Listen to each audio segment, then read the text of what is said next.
ఇక్కడ చూడండి ఒక ఫ్రెండ్ ఒక ఆయన ఇక్కడ చింత చిగురు కోస్తున్నారు. చింత చిగురు, ఈ చింత చిగురు యొక్క ఇంపార్టెన్స్ ఏంటో ఆయన మాటలన్నీ అడిగి తెలుసుకుందాం. సార్, మీ పేరేంటి సార్? నా పేరు గౌరీ శంకర్ అండి. సార్ ఏంటి చింత చిగురు ఉపయోగం ఏంటి? చింత చిగురు కోస్తున్నారు. చింత చిగురు వల్ల ఎన్నో జబ్బులు పోతాయండి. చింత చిగురు లివర్ తోటి గుండె పనితీరు బాగుంటుంది, బ్లడ్ చక్కగా ఉన్నది, పలసగా మారుతుంది.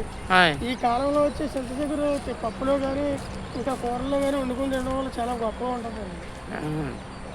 కూర అయితే మరి చింత చిగురు అనేది మీరు సంవత్సరంలో ఎన్నిసార్లు వాడతారు సార్ ఈ చింత చిగురు? సంవత్సరంలో ఈ కాలంలో కనీసం 15 సార్లు వాడతామండి చింత చిగురు అండి. చింత చిగురు వల్ల ఎన్నో లాభాలు. ఇంకొకసారి మా ప్రేక్షకుల కోసం ఒకసారి వీటి యొక్క ఉపయోగాలు చెప్పండి సార్. చింత చిగురు వల్ల లివర్ బాగుంటుందండి, బ్లడ్ గట్టిగా ఉన్నది, పలసగా మారిపోతుంది, పనితీరు బాగుంటుంది, మనిషికి రోగ నిరోధక శక్తి అంతా కూడా మెరుగుపడుతుంది. చూసారా ఇన్ని ఉపయోగాలు ఉన్న చింత చిగురు.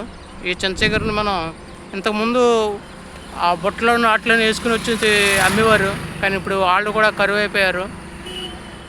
కాబట్టి అందరూ కూడా ఈ సీజన్లో చింత చిగురు తినవలసిందిగా. చింత చిగురు దీని కాంబినేషను రొయ్యలు, ఎండి చేపలు, తర్వాత పప్పు వేసుకుంటే చాలా బాగుంటుందని కూడా ఈయన చెప్తున్నారు. కాబట్టి మీరందరూ కూడా అలా చేయవలసిందిగా కోరుతున్నాను.